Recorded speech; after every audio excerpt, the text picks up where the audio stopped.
ici, les gens sont de niveaux tout à fait différents. Donc, il y a des gens qui sont à un très bas niveau, qui sont facilement négatifs, ou facilement de mauvaise humeur, ou qui réagissent facilement négativement. Il y en a des comme ça, hein. C'est leur niveau, on les accepte ici. Et c'est l'occasion pour ceux qui se croient, ou qui sont à un niveau un peu plus élevé, de ne pas être réactifs à leur tour. Oui. Il y a juste, il y a un niveau où on accepte ça. Par exemple, le niveau général, on accepte ça. Mais au niveau, par exemple, de la formation intensive, on n'accepte pas ces gens qui manifestent négativement, qui manifestent leurs humeurs. Ils sont pas assez au point pour pouvoir participer à une formation plus intensive. C'est ce que ça veut dire. Mais ils sont très bien au niveau où ils sont. Parce que c'est à partir de là qu'ils peuvent évoluer. Tout est toujours une question de niveau, hein. Mais beaucoup de gens croient qu'ils peuvent déjà faire des exercices ou suivre un chemin qui est d'un niveau bien supérieur à ce qu'ils sont en réalité. Et c'est là qu'il faut les rappeler un peu à la réalité de ce qu'ils sont. Et à partir de là, lorsqu'ils arrivent à le voir et à le concevoir correctement, ils peuvent évoluer bien et même beaucoup. Mais bon, la première chose à faire, c'est quand même être quelqu'un qui est capable de maîtriser la manifestation de ses émotions négatives. C'est quand même le principe de base. Une fois que quelqu'un a commencé à s'observer un peu, qu'il a acquis un tout petit peu de connaissance de soi, à travers l'observation de soi, c'est le premier principe. Le deuxième, c'est la non-manifestation des émotions négatives. Et donc, lorsqu'on en est encore à manifester ces émotions négatives, ça signifie que le travail n'a pas été très approfondi. C'est ça, hein? C'est qu'on fait beaucoup d'autres choses, mais on ne fait pas le travail basique qui est absolument nécessaire. Le travail de base qui permet de passer réellement d'un niveau à un autre, autrefois on appelait ça d'un grade à un autre, ou d'un degré à un autre, c'est l'accomplissement du travail de base à un niveau. Et le niveau où se situe la majorité des gens, au départ, c'est un niveau où il faut être capable de s'observer soi-même, tout en continuant à agir, et en même temps, un niveau où on ne manifeste plus ses émotions négatives. Sinon, on ne peut pas passer au degré suivant. Et ça, c'est vraiment une chose très importante. Et c'est basique, hein, c'est un travail de base. Tout en sachant qu'au niveau inférieur, là, au tout premier niveau, on peut apprendre énormément de choses. Hein. On peut passer en revue intellectuellement tout l'enseignement même. On peut pratiquer de très nombreux exercices. Mais jamais on n'arrivera à passer à un niveau d'être et à un niveau d'évolution légèrement supérieur parce qu'on ne pratique pas des choses, des exercices basiques comme la non-manifestation des émotions négatives. On peut considérer que l'ensemble du travail que nous faisons avec tous les élèves, c'est le premier degré. Et la formation intensive s'adresse à ceux qui veulent passer au deuxième degré. Mais la base est la capacité de s'observer suffisamment et la non-manifestation des émotions négatives. En dehors de la qualité de service qu'on peut avoir, mais ça peut se manifester à tous les niveaux. Mais pour passer au deuxième degré, on ne peut pas, donc à cette formation intensive, on ne peut pas continuer à être quelqu'un qui manifeste ses émotions négatives, sauf occasionnellement, sauf vraiment très très rarement. Parce qu'on est très fatigué ou parce que vraiment on est dans une situation où on ne sait plus comment faire autrement. À ce moment-là, ça peut se manifester, mais ça doit arriver une fois. Allez, tous les combien de temps? L'Ivoire. Hein? 6 mois. 6 mois, il dit mieux. Une fois par an? Oh, moi j'accepte ça une fois par mois encore.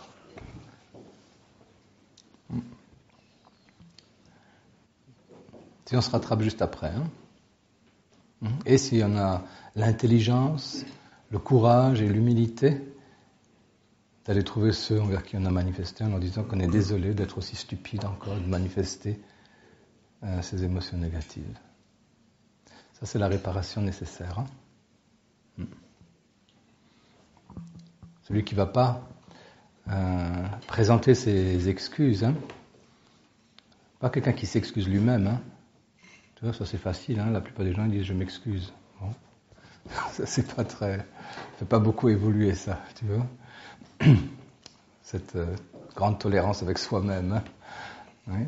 Non, un peu de tolérance avec soi-même et puis on va dire aux autres, si on le ressent comme ça évidemment, qu'on est désolé. Parce que si on le ressent pas, ça signifie que le niveau où on est inférieur et on y reste simplement.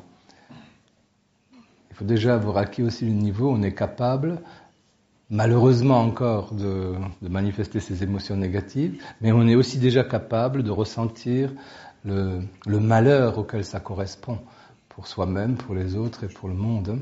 Et donc, on est capable de ressentir ce sentiment d'être désolé,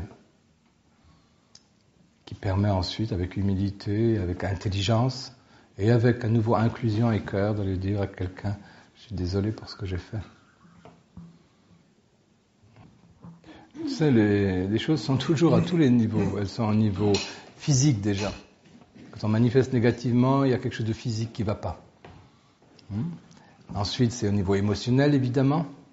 Et c'est au niveau intellectuel, une incompréhension de quelque chose. Mais c'est également au niveau énergétique qu'il y a un trouble. C'est au niveau systémique qu'il y a un trouble. Et c'est au niveau spirituel qu'il y a un trouble. Hein. Donc au niveau de là, c'est l'action karmique qui joue. Mais tout ça ne justifie pas le non-travail qu'on appelle la manifestation des émotions négatives. Il faut faire le travail qui est la non-manifestation de ces émotions et leur perception intérieure et leur métamorphose, leur transformation. On peut toujours trouver toutes sortes de raisons. Ce que les gens font tout le temps. Ils ont soit des justifications, soit ils sont victimes. Non, nous on essaie d'assumer ce qu'on est et on essaie de le transformer positivement. Voilà l'idée. Et peut-être que dans la vie, je ne sais pas, peut-être, qu'il faut avoir une espèce de bouc émissaire comme ça. Avec un bouc comme lui, où on manifeste encore un peu ses émotions négatives. Hein. Ouais. Moi, les gens qui m'entourent, souvent, les uns ou les autres me disent « Ah, moi je suis votre bouc émissaire parce que vous me faites toujours des remarques. Hein. » Mais le problème, c'est qu'ils disent tous ça autour de moi. Donc, il n'y a pas qu'un bouc émissaire. Hein, c'est peut-être une troupe de chèvres ou de boucs. Hein. Mais je crois pas. Moi, je suis entouré surtout de chiens. Et ils ne sont pas des boucs émissaires.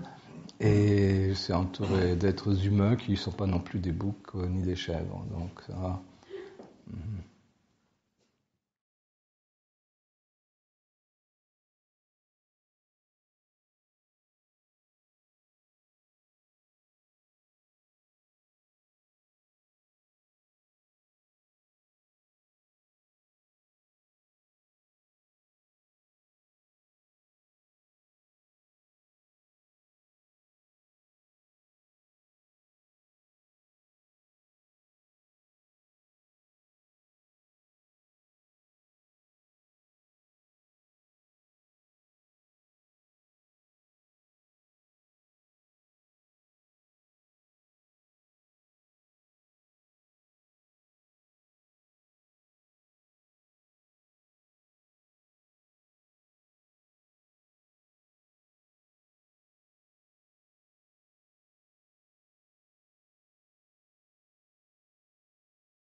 Alors, ce que tu appelles la décision, c'est l'incarnation d'une volonté qui est basée sur une intention claire.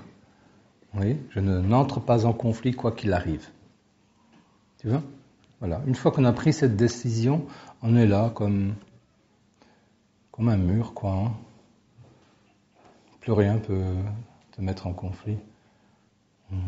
Un jour, quand j'étais tout gosse comme ça, je venais arriver dans une école et c'était l'hiver et il neigeait et j'ai vu des gosses à l'extérieur déjà, ceux avec qui j'allais être pendant quelques années. Je les ai vus à l'extérieur jouer et j'ai vu une chose qui m'a marqué jusqu'à la fin des temps. Ils se disputaient à coups de boules de neige et soudain, tout s'est focalisé sur un des gamins. Tu vois, qui jetait ces boules de neige contre les autres. Il y en avait une dizaine qui jetaient sur lui. Et à un moment donné, il était dépassé par les boules de neige des 10. Alors il s'est assis contre un igloo qu'ils avaient construit, ou un mur d'igloo qu'ils avaient construit, il s'est assis là-dessus. Il a fermé les yeux, il a croisé les jambes et les bras, il est resté comme ça et il recevait les boules de neige. Et les autres continuaient, tu sais, comme les enfants sont parfois un peu cruels. Et ils continuaient à jeter. Et je voyais ça par la fenêtre, j'arrivais, je me suis dit, oh là là, c'est pas sympa cela. Hein. Mais enfin, le gamin, il est resté comme ça, jusqu'à ce que les autres arrêtent à un moment, parce que la cloche a sonné. Et tout le monde est parti. À ce moment-là, il se levait, il est rentré aussi. Ça, c'est la volonté. Il a pris la décision à un moment que c'était trop. Alors il s'est muré dans une espèce de force. Hein. Les uns disent ça, c'est les gens capables de bouder. Hein. Ouais, il y a de ça, mais en réalité, il y a une force derrière ça, face à certaines situations qu'il faut toucher du doigt.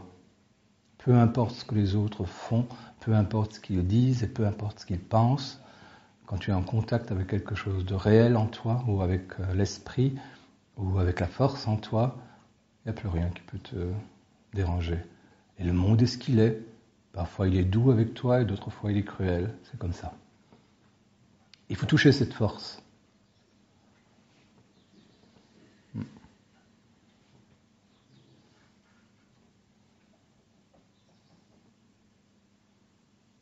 Moi, après ça, j'essayais comme ça, au cours de mon enfance, j'essayais de provoquer des groupes de jeux, avec les enfants. Et pour voir si je trouvais en moi la même force que ce gamin que j'avais vu là. Tu vois, une fois que le groupe était provoqué, ils deviennent un peu méchants, un peu cruels, tout ça, parce qu'ils se sentent forts alors. Et pour voir un peu. Et j'ai vu que c'était facile, quoi. Tu prends une décision, puis tu dis, tiens, ça c'est de la volonté. Et il faut faire ça. Il y a des exercices comme ça. Parfois les gens me demandent pourquoi je lève une main et je la laisse en l'air comme ça, tu vois. C'est comme ça qu'on découvre que si tu te forces à la tenir en l'air et si tu y penses tout le temps, tu vas avoir du mal, tu vas te fatiguer. Mais si tu fais des exercices comme ça, tu rends la main et le bras cataleptique. Tu vois, tu découvres des choses comme ça, que tu peux faire ça. Et une fois que la main et le bras sont cataleptiques, tu peux les laisser comme ça la journée, ou bien il n'y a pas de raison de faire ça. Comme un exercice, on peut tenter certaines choses. Comment les choses deviennent faciles. Pas difficiles, faciles. C'est comme ça que vous pouvez comprendre comment certains yogis hindous, justement, font des choses comme ça. Vous savez, ils lèvent une main, ils la gardent en l'air pendant des années. Et elle dessèche au bout, quand même, parfois. Ouais. Et ils font ça pour leurs raisons, qui sont des raisons religieuses. Mais nous avons ces capacités-là d'incarner quelque chose, de mettre de la volonté à un endroit et de laisser la volonté à cet endroit. Et rien ne peut plus agir contre ça, sauf la même volonté. Tu vois ? Donc il y a des exercices qu'on peut faire pour fortifier sa volonté. Mais il y a toujours, la volonté, c'est pas une espèce d'effort et de lutte, c'est de trouver le truc qui permet la chose, qui permet l'incarnation. La volonté, c'est quelque chose qui est tout proche de la réalisation, de l'incarnation des choses. Et si on arrive à faire le lien entre l'intention et l'incarnation, la volonté s'empare de ça et elle réalise tout pour vous. C'est pour ça que poser les intentions est tellement important. Mais il faut le faire sérieusement. Et puis, ça obéit plus, ça devient indépendant. Ça marche pas. Ah.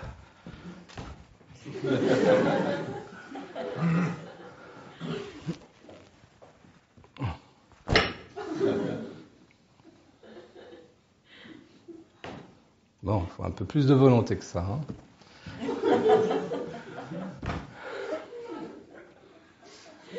S'il te plaît. Ah. Ouais. Parfois, il faut trouver les bons mots. Merci. Tu vois, comme s'il te plaît, merci. Passez une bonne journée.